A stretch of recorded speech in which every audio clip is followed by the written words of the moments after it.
Are you an artist? Yes. Do you want to create colorful and amazing art? Yes. Do you want to start your own marker collection? Yes. Are you broke as hell and have no idea where to start? Rude much, but also yes. Good, because I'm going to show you today how to start your own marker collection. Woo!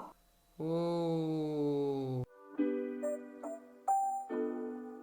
Just a disclaimer before getting into the video, I'm gonna mainly be referring to Copic Markers in this video, as these are the markers I use myself. Today I want to give you some tips on starting your own Copic marker collection. Copic sketch markers retail for around $8 per marker, but the price may vary depending on what country you live in. Still, $8 for one color is a lot. When I started collecting Copic markers, I made the big mistake of buying the most vibrant primary colors possible. I had like red and green and blue, and let's just be real, nothing went well together. It just didn't work. Copic markers are alcohol-based markers, and their main selling point is that they are blendable on the paper. But you can only blend so much. How are you gonna blend very saturated colors together? It just doesn't look that good.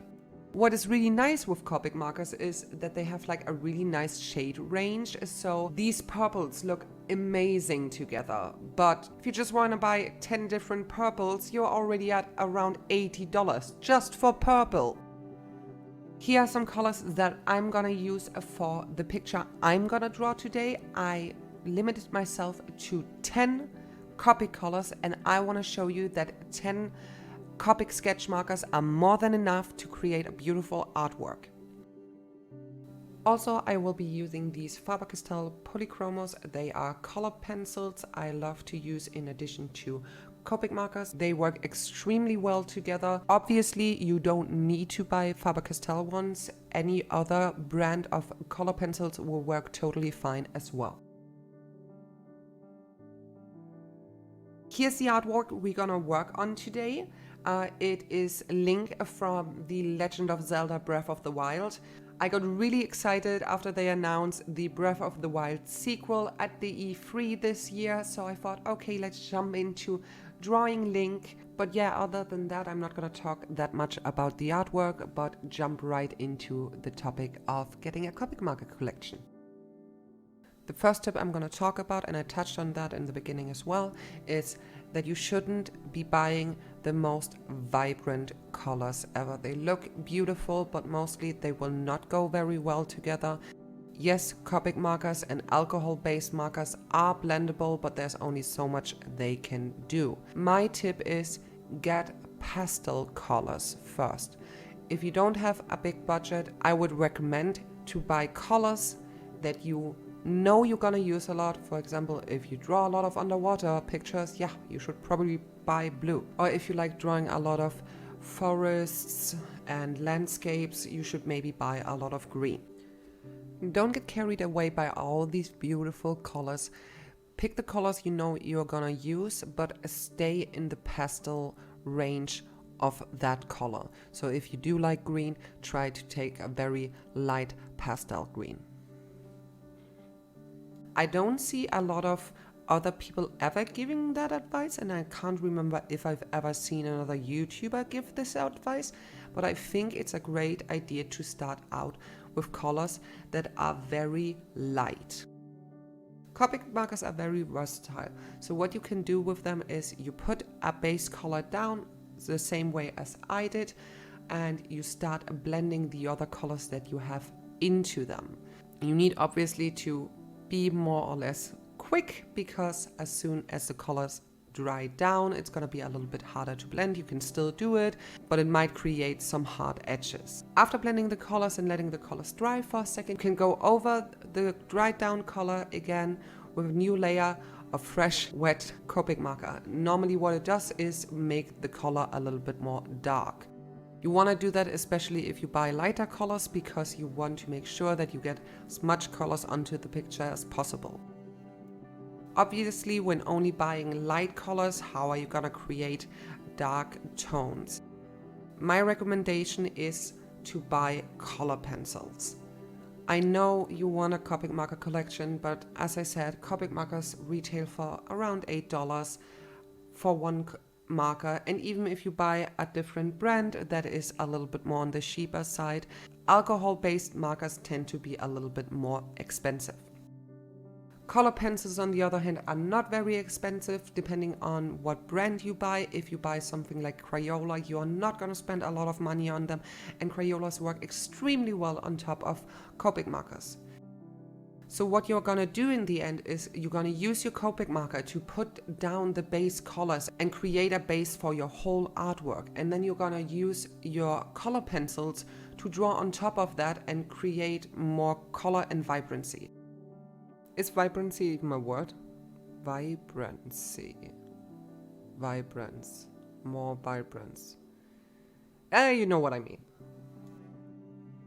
Also, if you're not very used to using Copic markers yet, it's nice to only use them as a base, because if you use color pencils on top of them, they are still erasable. Copic markers are not. If you make a little mistake with the details, it's better to use a color pencil and be able to erase it instead of starting the whole artwork over again. Every traditional artist knows how absolutely devastating it is to start over again when you're like halfway done. You did the sketch, you did the lines, and now you're coloring, and then all of a sudden you need to start over. Oh, sorry, that one hit a little bit too close to home. Happened to me many, many times. But yeah, back to the artwork. So what you see me do here is exactly what I just talked about. I put down every Copic marker as a base color. I try to blend a little bit with the Copic marker, but after that I barely touch the Copic markers anymore. I only use my color pencils to create shading and create colors that I didn't have accessible as Copic markers. So I tried to create some shading into the hair. I also did that with the clothes.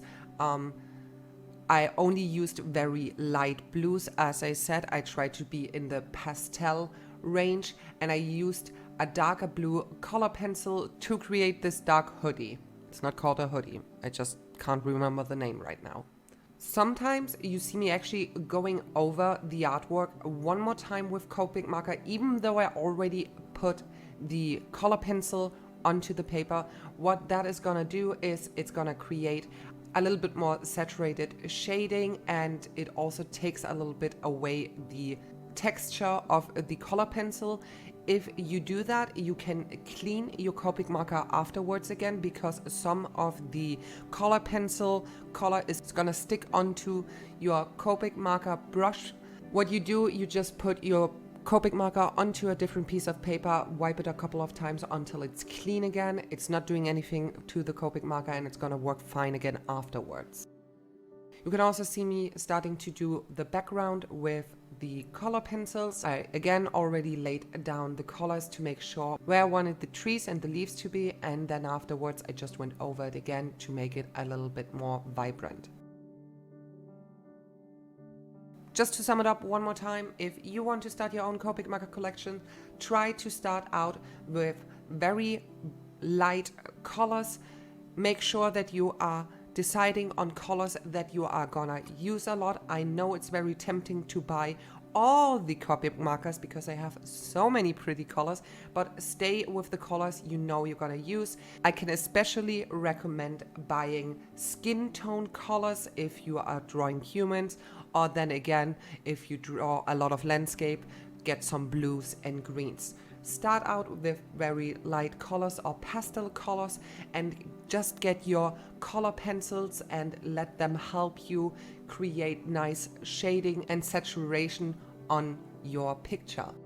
Over time, you will probably have the chance to buy more Copic markers and increase your collection, but until then, this is a good way to still use the full range of colors, even though you are not owning every single Copic color. Remember, Copic markers and color pencils are best friends. Use them together as much as possible.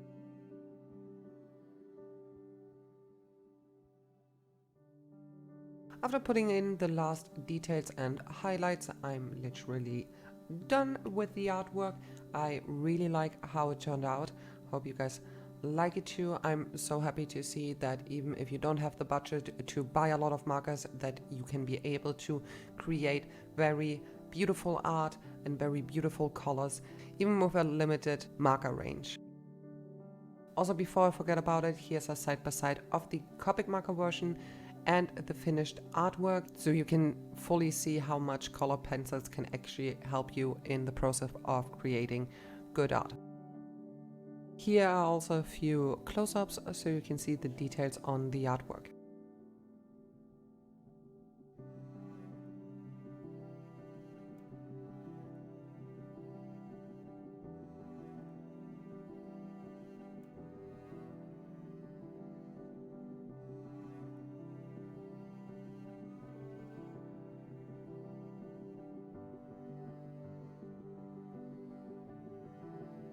Thank you guys so much for watching. I hope you enjoyed today's video. If you're interested in the link artwork I drew in this video, you can find it as prints or the original in my shop. Also, maybe check out my social medias, give this video a thumbs up and maybe subscribe to the channel, and I see you for another video on Friday. Bye bye!